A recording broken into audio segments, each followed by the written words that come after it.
அண்ணா எம்ஜிஆருக்கு பிறகு மாபெரும் சரித்திர புரட்சியை முதலமைச்சர் விஜய் செய்துள்ளதாக சட்டமன்றத்தில் ஆளுநர் அர்லேக்கர் உரையாற்றியுள்ளார். தாவேக அரசின் முதல் சட்டமன்ற கூட்டத்தொடர் ஆளுநர் அர்லேக்கர் உரையுடன் தொடங்கியது. அப்போது பேசிய அவர், கட்சி தொடங்கிய 2 ஆண்டுகளில் தன்னந்தனியாக பல தடைகளை உடைத்தெறிந்து பணநாயகத்தை ஒழித்து ஜனநாயகத்தை நிலைநாட்டி முதல்வர் விஜய் ஆட்சியை பிடித்துள்ளதாக பாராட்டு தெரிவித்துள்ளார். தமிழ்நாட்டிற்கான நிதி பகிர்வில் மத்திய அரசின் பாரபட்சமான அணுகுமுறை அறிக்கையாக வெளியிடப்படும் என்று ஆளுநர் அர்லேக்கர் தமது உரையில் தெரிவித்துள்ளார். சட்டமன்றத்தில் அவர் ஆற்றிய உரையில், தமிழ்நாட்டிற்கான உரிய நிதி பகிர்வை மத்திய அரசிடமிருந்து பெறுவது தொடர்பாக சட்டமன்றத்தில் தீர்மானம் நிறைவேற்றப்படும் என்றும், தீர்மானத்தோடு நின்றுவிடாமல் உச்சநீதிமன்றம் வரை சென்று நிதி பகிர்வை பெறுவதற்காக சட்ட வல்லுநர்கள் அடங்கிய சிறப்பு குழு அமைக்கப்படும் என்றும் குறிப்பிட்டுள்ளார். தமிழ்நாட்டின் முன்னாள் முதல்வர் அண்ணா வழியில் இருமொழி கொள்கையை இந்த அரசு தொடர்ந்து கடைபிடிக்கும் என ஆளுநர் உரையில் உறுதி தெரிவிக்கப்பட்டுள்ளது. தேசிய கல்விக் கொள்கையை மாநில அரசு கடுமையாக எதிர்க்கும் எனவும் ஆளுநர் உரையில் தெரிவிக்கப்பட்டுள்ளது. மும்மொழி கொள்கையை கடைபிடித்தால்தான் 3458 கோடி ரூபாய் நிதியை விடுவிக்க முடியும் என்ற மத்திய அரசின் நிலைப்பாடு ஏற்றுக்கொள்ளக்கூடியதல்ல எனவும், இது மும்மொழி கொள்கையை தமிழ்நாட்டில் திணிப்பதற்கு சமம் எனவும் ஆளுநர் தமது உரையில் குறிப்பிட்டார். கல்வியை பொதுப்பட்டியலிலிருந்து மாநில பட்டியலுக்கு மாற்ற தேவையான அனைத்து முயற்சிகளையும் தமிழக அரசு மேற்கொள்ளும் என்று ஆளுநர் அர்லேக்கர் உரையில் தெரிவிக்கப்பட்டுள்ளது. கல்வியானது பொதுப்பட்டியலில் இருப்பதன் காரணமாகவே நீட் தேர்வு, தேசிய கல்விக் கொள்கை திணிப்பு, மும்மொழி கொள்கை போன்ற பிரச்சினைகள் ஏற்படுவதாகவும் ஆளுநர் உரையில் குறிப்பிடப்பட்டுள்ளது.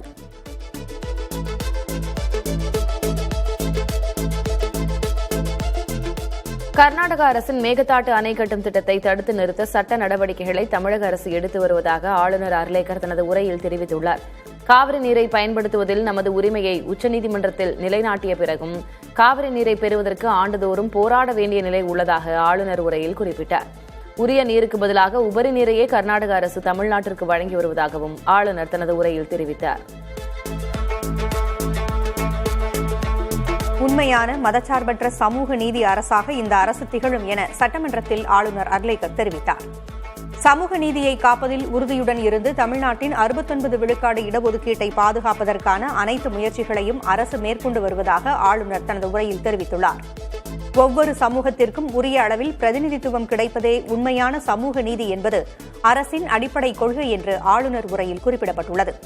மக்கள் தொகை கணக்கெடுப்புடன் சாதிவாரி கணக்கெடுப்பை நடத்த மத்திய அரசை வலியுறுத்துவோம் என்றும், சாதிவாரி கணக்கெடுப்பு முடிந்த பின்னர் தமிழ்நாடு அரசு சமூக நீதி கணக்காய்வினை நடத்தும் என்றும் ஆளுநர் உரையில் தெரிவிக்கப்பட்டுள்ளது.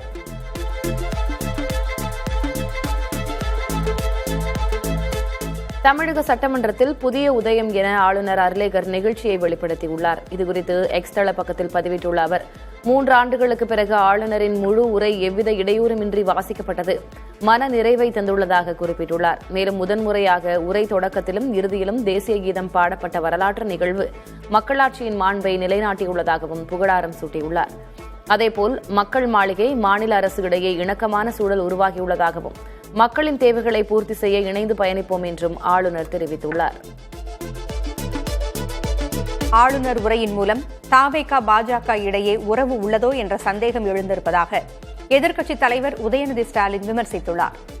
சட்டமன்ற வளாகத்தில் செய்தியாளர்களை சந்தித்த அவர், கடந்த திமுக ஆட்சியின் போது ஆளுநருக்கும் அரசுக்கும் இடையே ஏற்பட்ட உரசலை சுட்டிக்காட்டியுள்ளார். திமுக ஆட்சியில் ஒருமுறை கூட ஆளுநர் முழு உரையை படித்ததில்லை என்றும் உதயநிதி குறிப்பிட்டார்.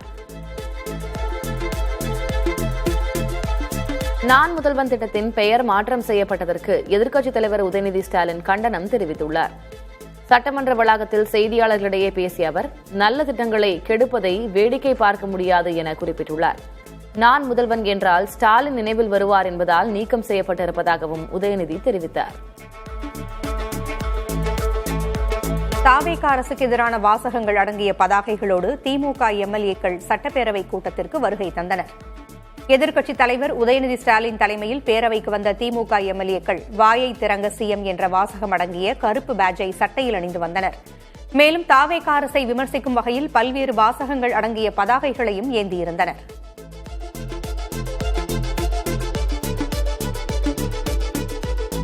தாவேக ஆட்சி பொறுப்பேற்ற பிறகு நிகழ்த்தப்பட்ட முதல் ஆளுநர் உரையில் புதிய அறிவிப்புகள் எதுவும் இல்லை என்றும், தாவேக ஆட்சியில் தமிழ்நாட்டில் குற்றங்கள் கடுமையாக அதிகரித்துள்ளதாகவும் அதிமுக பொதுச் செயலர் எடப்பாடி கே பழனிசாமி விமர்சித்துள்ளார்.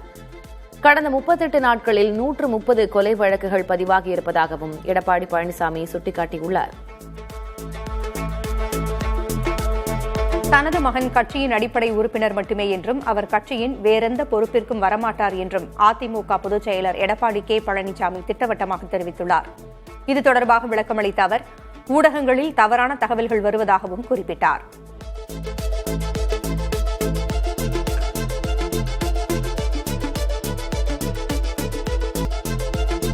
சட்டமன்றத்தில் தமிழ்தாய் வாழ்த்தை தொடர்ந்து தேசிய கீதம் இசைக்கப்பட்டது. சட்டமன்றத்தில் ஆளுநர் உரையோடு தொடங்கப்படும் முதல் சட்டமன்ற கூட்டத்தொடரில் ஆளுநர் உரைக்கு முன்பு தமிழ்தாய் வாழ்த்து மட்டுமே இசைக்கப்படும்.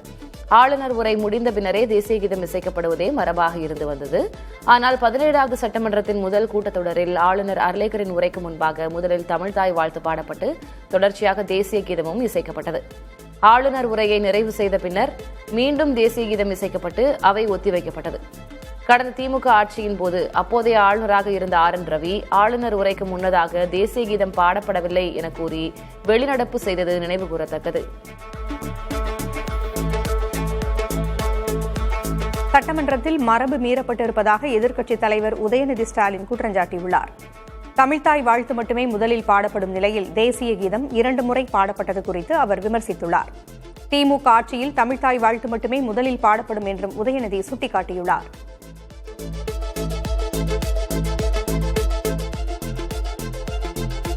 ஆளும் தரப்புக்கு ஆதரவாக இருந்தது ஆளுநர் உரை என தேமுதிக பொதுச் செயலரும் சட்டமன்ற உறுப்பினருமான பிரேமலதா விஜயகாந்த் தெரிவித்துள்ளார். சட்டமன்ற நிகழ்வுகள் குறித்து பேசிய அவர் தேசிய கீதம் 2 முறை பாடப்பட்டதை வரவேற்பதாகவும் கூறினார். தமிழ்தாய் வாழ்த்து முதலில் பாடப்பட்டதும் பாராட்டுக்குரியது என பிரேமலதா தெரிவித்தார். சட்டமன்றத்தில் தமிழ்தாய் வாழ்த்துக்கே முதலிடம் கொடுத்திருப்பதாக தமிழ்மொழி வளர்ச்சித்துறை அமைச்சர் ராஜ்மோகன் தெரிவித்துள்ளார். 2 முறை தேசிய கீதம் பாடப்பட்டது குறித்த செய்தியாளர்களின் கேள்விக்கும் அவர் விளக்கமளித்துள்ளார். அரசு நிகழ்வில் வந்தே மாதரம் பாட மத்திய அரசு சுற்றறிக்கை அனுப்பியதாகவும் ஆனால் மத்திய அரசின் சுற்றறிக்கையை நாம் பின்பற்றவில்லை என்றும் அமைச்சர் ராஜ்மோகன் தெரிவித்தார்.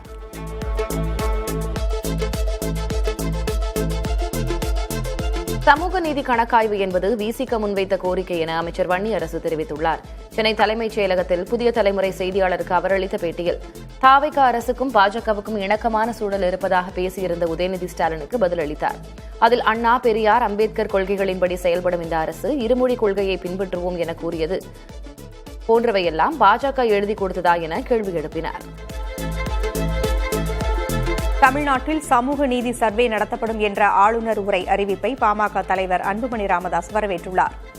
இதுகுறித்து வெளியிட்டிருக்கும் அறிக்கையில் சமூக நீதி சர்வே நடத்த வேண்டும் என்ற பாமகவின் 46 ஆண்டுகால கோரிக்கை ஏற்கப்பட்டிருப்பதாகவும் இதற்காக முதல்வர் விஜய்க்கு நன்றி தெரிவித்துக் கொள்வதாகவும் கூறியுள்ளார். சமூக நீதி சர்வே மூலம் அனைத்து சமூகங்களின் பிரதிநிதித்துவம் மற்றும் இடஒதுக்கீட்டு கொள்கைகளை வலுப்படுத்த முடியும் என்றும் அன்புமணி தெரிவித்துள்ளார்.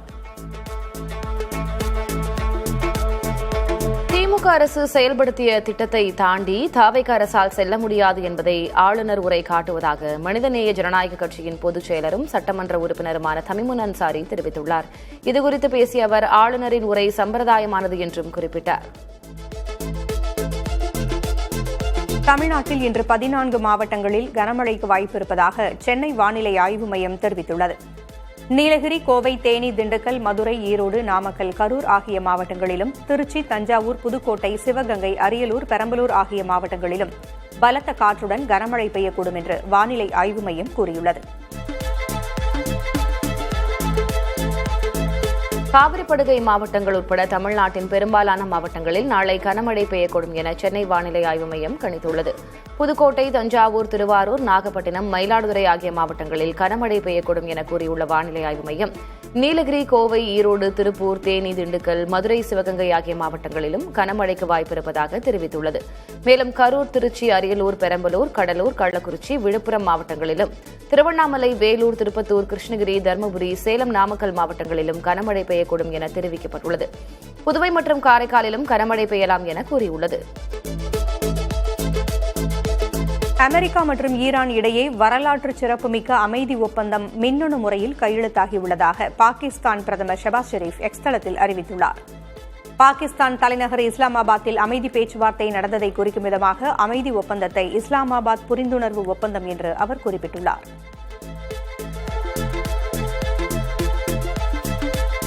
அமெரிக்கா ஈரான் இடையே எட்டப்பட்டுள்ள அமைதி ஒப்பந்தத்துக்கு இஸ்லாமாபாத் புரிந்துணர்வு ஒப்பந்தம் என பெயரிடப்பட்டுள்ளது. பாகிஸ்தானின் வளர்ந்து வரும் சர்வதேச மற்றும் ராஜதந்திர செல்வாக்கை பிரதிபலிப்பதாக காங்கிரஸ் செய்தி தொடர்பு பொதுச் செயலர் ஜெயராம் ரமேஷ் விமர்சித்துள்ளார். இதுகுறித்து எக்ஸ் தளத்தில் பதிவிட்டுள்ள அவர், 2008 மும்பை தாக்குதலுக்கு பின் தனிமைப்படுத்தப்பட்டிருந்த பாகிஸ்தான் தற்போது மேற்காசிய பிராந்தியத்திலும் உலகளவிலும் செல்வாக்கு நாடாகிவிட்டதாக கூறியுள்ளார்.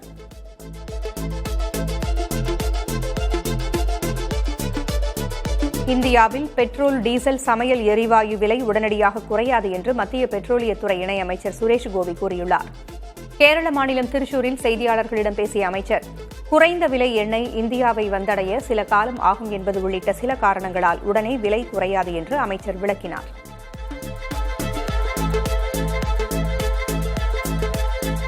இந்தியாவின் தற்போதைய கல்வி முறை மாணவர்களை தேர்ந்தெடுக்கும் கல்வி முறை அல்ல, நிராகரிக்கும் கல்வி முறை என காங்கிரஸ் எம்பி ராகுல் காந்தி மிக கடுமையாக விமர்சித்துள்ளார். ராஜஸ்தான் மாநிலத்தில் கோச்சிங் சென்டர்களுக்கு பெயர் போன கோட்டாவில் மாணவர்கள் மற்றும் இளைஞர்களுக்கான நிகழ்ச்சியில் ராகுல் உரையாற்றினார். அப்போது போட்டித் தேர்வுகளால் மாணவர்களின் குடும்பங்களுக்கு ஏற்படும் கடுமையான நிதிச்சுமையை சுட்டிக்காட்டினார்.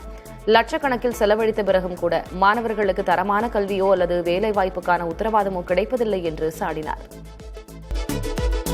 உத்தவ் தாக்கரேவின் சிவசேனா கட்சியும் பிளவுபட்டுள்ளதாக தகவல் வெளியாகியுள்ளது. டெல்லியில் நடைபெற்ற அக்கட்சியின் நாடாளுமன்ற குழு கூட்டத்திற்கு மொத்தமுள்ள 9 எம்பிக்களில் 6 பேர் வரவில்லை. இதனால் அவர்கள் அதிருப்தியில் இருப்பதாகவும் சிவசேனாவின் மற்றொரு அணியான ஏக்நாத் ஷிண்டே அணியில் இணையக்கூடும் என்றும் தகவல்கள் வெளியாகியுள்ளன. கூட்டத்துக்கு வராத 6 எம்பிக்களும் துரோகிகள் என உத்தவ் சிவசேனா கட்சி மாநிலங்களவை உறுப்பினர் சஞ்சய் ராவுத் விமர்சித்துள்ளார்.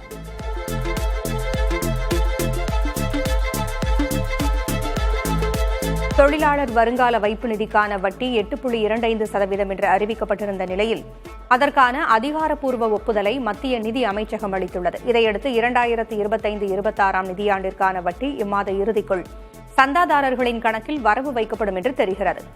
2025-26 ஆண்டிற்கு தொழிலாளர் வருங்கால வைப்பு நிதி வட்டியை 8.2% தொடர்வது என கடந்த மார்ச் மாதம் நடந்த தொழிலாளர் வருங்கால வைப்பு நிதி நிர்வாக குழு கூட்டத்தில் முடிவெடுக்கப்பட்டது. உணவு தரம் கொண்ட துருப்பிடிக்காத தன்மை கொண்ட கத்திகளை மட்டுமே சமையலின் போது பயன்படுத்துமாறு உணவு சேவை நிறுவனங்களுக்கு இந்திய உணவு தர கட்டுப்பாட்டு நிறுவனம் உத்தரவிட்டுள்ளது.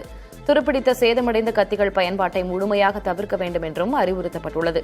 பல உணவகங்கள் காய்கறிகளை நறுக்குவதற்கு தரமற்ற துருப்பிடிக்கும் தன்மை கொண்ட சேதமடைந்த கத்தியை பயன்படுத்துவது தெரியவந்ததாகவும் இதனால் உணவு ரசாயன மாற்றமடைந்து வாடிக்கையாளர்களுக்கு உடல்நலக்குறைவு ஏற்பட வாய்ப்புள்ளது என்றும் அரசு எச்சரிக்கை விடுத்துள்ளது. கடும் கோடைக்காலம் காரணமாக தலைநகர் டெல்லியில் குடிநீர் தட்டுப்பாடு அதிகரித்துள்ளது. பல இடங்களில் குடிநீர் லாரி வருகைக்காக 1 வாரம் கூட காத்திருக்க வேண்டிய நிலை உள்ளதாக கூறப்படுகிறது. சில குடங்கள் மற்றும் பக்கெட்டுகளில் நீரை நிரப்ப பல மணி நேரம் வரிசையில் நிற்க வேண்டியிருப்பதாகவும் டெல்லிவாசிகள் கூறுகின்றனர். தண்ணீர் வரும் நாளில் வேலைக்கு போகாமல் இருக்க வேண்டியிருக்கிறது என்பதால் ஒரு நாள் ஊதியத்தை இழக்க நேருகிறது என்றும் கூலி வேலைக்கு செல்பவர்கள் புலம்புகின்றனர். தண்ணீர் தட்டுப்பாட்டை போக்க மாநில அரசு போதுமான நடவடிக்கைகளை எடுக்கவில்லை என்று மக்கள் குற்றஞ்சாட்டுகின்றனர். பரந்தூரில் விளைநிலங்களை அழித்து விமான நிலையம் அமைக்க மாட்டோம் என மின்சாரத்துறை அமைச்சர் நிர்மல்குமார் தெரிவித்துள்ளார். சென்னையில் செய்தியாளர்களிடையே பேசிய அவர், தமிழக மின்வாரியத்தின் நிலை குறித்து அடுத்த வாரம் வெள்ளை அறிக்கை வெளியிடப்படும் என்றும் ஒவ்வொரு துறையிலும் உள்ள பிரச்சினைகளை சரி செய்ய முதல்வர் விஜய் முயற்சித்து வருவதாகவும் தெரிவித்துள்ளார். பரந்தூர் விமான நிலையத்துக்கு மாற்று இடம் வழங்குவது குறித்து ஆலோசித்து வருவதாகவும் அமைச்சர் நிர்மல்குமார் தெரிவித்துள்ளார்.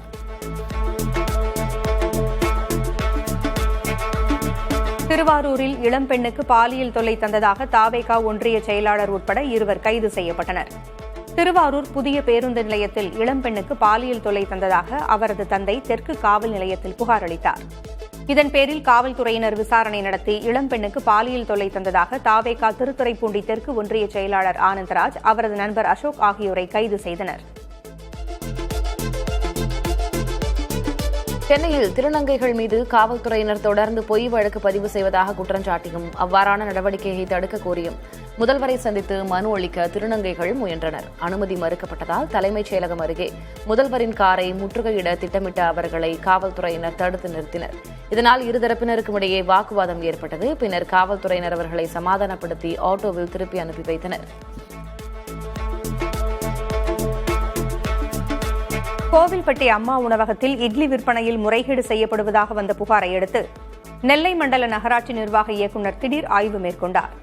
அம்மா உணவகத்திலிருந்து இட்லி வாங்கி வெளி ஹோட்டல்களுக்கு 10 ரூபாய்க்கு விற்கப்படுவதாக புகார் எழுந்தது. இதையடுத்து ஆய்வு செய்த நெல்லை மண்டல நகராட்சி இயக்குநர் ரவிச்சந்திரன் அம்மா உணவகத்தில் பார்சல் வழங்கக்கூடாது என்று உத்தரவிட்டார். மேலும் தவறு செய்தவர்கள் மீது கடும் நடவடிக்கை எடுக்கப்படும் என்றும் எச்சரித்துள்ளார். பள்ளிக்கரணை சதுப்பு நில ராம்சார் பகுதியில் பிரிகேட் என்டர்பிரைசஸ் லிமிடெட் நிறுவனத்துக்கு வழங்கப்பட்ட கட்டுமான பணிக்கான சுற்றுச்சூழல் அனுமதியை மாநில சுற்றுச்சூழல் தாக்க மதிப்பீட்டு ஆணையம் ரத்து செய்துள்ளது. தமிழ்நாடு மாநில ஈரநில ஆணையத்தின் முதன்மை தலைமை வன பாதுகாவலர் மற்றும் உறுப்பினர் செயலர் அனுப்பிய தகவலை தொடர்ந்து கடந்த மே 8ஆம் தேதி நடைபெற்ற கூட்டத்தில் இம்முடிவு எடுக்கப்பட்டது. கடந்த ஆண்டு ஜனவரி 20ஆம் தேதி சுற்றுச்சூழல் அனுமதியோடு விதிக்கப்பட்ட நிபந்தனையை கட்டுமான நிறுவனம் கடைபிடிக்கவில்லை என்று தெரியவந்ததை அடுத்து இந்த நடவடிக்கை மேற்கொள்ளப்பட்டது. கொடைக்கானலில் பெய்த கனமழையால் வெள்ளி அருவியில் வெள்ளப்பெருக்கு ஏற்பட்டது. மலைப்பகுதிகளில் பரவலாக கனமழை பெய்ததால் அருவியில் செந்நிறத்தில் தண்ணீர் ஆர்ப்பரித்து கொட்டியது. இதனிடையே கொடைக்கானல் சுற்றுவட்டார பகுதிகளில் காற்றுடன் சாரல் மழை தொடங்கியுள்ளது. இதனால் கடும் குளிர் நிலவுகிறது.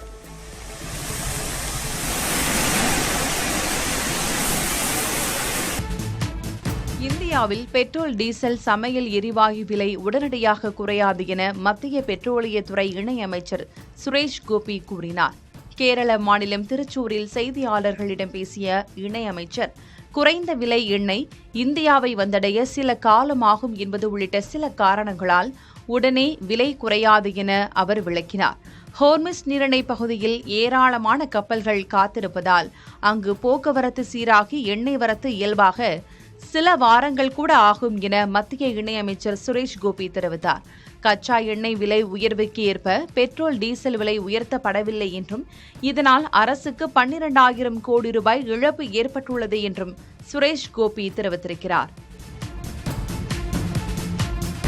இந்தியாவின் தற்போதைய கல்வி முறை மாணவர்களை தேர்ந்தெடுக்கும் கல்வி முறை அல்ல, நிராகரிக்கும் கல்வி முறை என காங்கிரஸ் எம்பி ராகுல் காந்தி மிக கடுமையாக விமர்சித்துள்ளார். ராஜஸ்தான் மாநிலத்தில் கோச்சிங் சென்டர்களுக்கு பெயர் போன கோட்டாவில் மாணவர்கள் மற்றும் இளைஞர்களுக்கான நிகழ்ச்சியில் ராகுல் உரையாற்றினார். அப்போது போட்டித் தேர்வுகளால் மாணவர்களின் குடும்பங்களுக்கு ஏற்படும் கடுமையான நிதிச்சுமையை சுட்டிக்காட்டினார். லட்சக்கணக்கில் செலவழித்த பிறகும் கூட மாணவர்களுக்கு தரமான கல்வியோ அல்லது வேலைவாய்ப்புக்கான உத்தரவாதமோ கிடைப்பதில்லை என்று சாடினார். நீட் தேர்வு பதற்றத்தால் தற்கொலை செய்து கொண்ட மாணவி ஆகாங்ஷா சதுர்வேதியின் தற்கொலை கடிதத்தை காண்பித்து உணர்வு பொங்க பேசிய ராகுல் மாணவர்களுக்கு அழுத்தமில்லாத பாதுகாப்பான கல்விச் சூழலை உருவாக்க வலியுறுத்தினார். தொழிலாளர் வருங்கால வைப்பு நிதிக்கான வட்டி 8.25 விழுக்காடு என அறிவிக்கப்பட்டிருந்த நிலையில் அதற்கான அதிகாரப்பூர்வ ஒப்புதலை மத்திய நிதியமைச்சகம் அளித்துள்ளது. இதையடுத்து 2025-26 நிதியாண்டிற்கான வட்டி இம்மாத இறுதிக்குள் சந்தாதாரர்களின் கணக்கில் வரவு வைக்கப்படும் என தெரிகிறது. 2025-26 ஆண்டிற்கு தொழிலாளர் வருங்கால வைப்பு நிதி வட்டியை 8.25 விழுக்காடாக தொடர்வது என கடந்த மார்ச் மாதம் நடந்த தொழிலாளர் வருங்கால வைப்பு நிதி நிர்வாக குழு கூட்டத்தில் முடிவெடுக்கப்பட்டது. கடும் கோடை காலம் காரணமாக தலைநகர் டெல்லியில் குடிநீர் தட்டுப்பாடு அதிகரித்துள்ளது. பல இடங்களில் குடிநீர் லாரி வருகைக்காக ஒரு வாரம் கூட காத்திருக்க வேண்டிய நிலை உள்ளதாக கூறப்படுகிறது. சில குடங்கள், பக்கெட்டுகளில் நீரை நிரப்ப பல மணி நேரங்கள் வரிசையில் நிற்க வேண்டியுள்ளதாகவும் டெல்லிவாசிகள் கூறுகின்றனர். தண்ணீர் வரும் நாளில் வேலைக்கு போகாமல் இருக்க வேண்டியுள்ளது என்பதால் இதனால் ஒரு நாள் ஊதியத்தை இழக்க நேரிடுகிறது என்றும் கூலி வேலைக்கு செல்பவர்கள் புலம்புகின்றனர். தண்ணீர் தட்டுப்பாட்டை போக்க மாநில அரசு போதுமான நடவடிக்கைகளை எடுக்கவில்லை என மக்கள் குற்றம் சாட்டுகின்றனர்.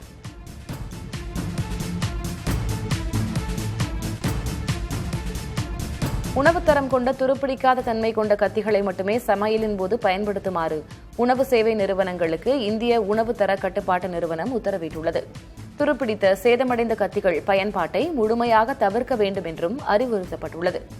பல உணவகங்கள் காய்கறிகளை நறுக்குவதற்கு தரமற்ற துருப்பிடிக்கும் தன்மை கொண்ட சேதமடைந்த கத்தியை பயன்படுத்துவது தெரிய வந்ததாகவும் இதனால் உணவு ரசாயன மாற்றமடைந்து வாடிக்கையாளர்களுக்கு உடல்நலக்குறைவு ஏற்பட வாய்ப்புள்ளது என்றும் அரசு எச்சரித்துள்ளது. அமெரிக்காவின் ஜார்ஜியா மாகாணத்தில் மெட்டா நிறுவனத்தின் தரவு மைய கட்டுமானத்தால் அப்பகுதி குடிநீர் கடுமையாக மாசுபட்டுள்ளதாக அமெரிக்க நாடாளுமன்ற உறுப்பினர் அலெக்சாண்ட்ரியா ஒகாசியோ-கார்டிஸ் குற்றம் சாட்டியுள்ளார்.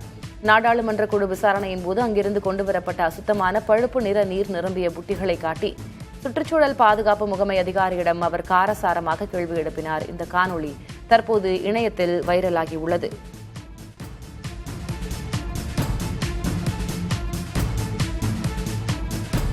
இலங்கையில் இந்த ஆண்டில் இதுவரை 42,000க்கும் மேற்பட்டோர் டெங்கு நோயால் பாதிக்கப்பட்டு 24 பேர் உயிரிழந்துள்ளனர். கொழும்பு உள்ளிட்ட 14 மாவட்டங்களில் இந்நோய் தீவிரமாக பரவி வருவதால் மருத்துவமனைகளில் சிவப்பு எச்சரிக்கை பிரகடனப்படுத்தப்பட்டுள்ளது. இந்த டெங்குவுக்கு மரபணு மாற்றமடைந்த புதிய வகை வைரஸே காரணம் என்றும் இதற்கு எதிராக மக்களிடம் நோய் எதிர்ப்பு சக்தி இல்லை என்பதால் பாதிப்பு வேகமாக அதிகரிக்கும் என்றும் சுகாதார அமைச்சகம் எச்சரித்துள்ளது. நோய் பரவலை கட்டுப்படுத்த நாடு தழுவிய அளவில் கொசு ஒழிப்பு பணிகள் முன்னெடுக்கப்பட்டு வருகின்றன. பிரான்ஸ் தலைநகர் பாரிஸின் வடகிழக்கு புறநகர் பகுதியில் நேரிட்ட தீ விபத்தில் வானளவுக்கு புகைமூட்டம் எழுந்ததால் பரபரப்பு ஏற்பட்டது. விக்னஸ் தொழிற்பேட்டையில் 2 அடுக்கு வணிக கிடங்கில் தீ விபத்து நேரிட்டது. தீ மிக வேகமாக பரவியதால் அடர்ந்த கரும்புகை மூட்டம் பல கிலோமீட்டர் தூரம் உள்ள பாரிஸ் நகரின் மையப்பகுதியிலிருந்தும் தெளிவாக தெரியும் அளவுக்கு வானை முட்டி எழும்பியது. 150 தீயணைப்பு வீரர்கள் தீயை கட்டுப்படுத்தும் பணியில் ஈடுபட்டனர். பொதுமக்கள் அப்பகுதிக்கு வர வேண்டாம் என உள்ளூர் நிர்வாகம் அறிவுறுத்தியுள்ளது.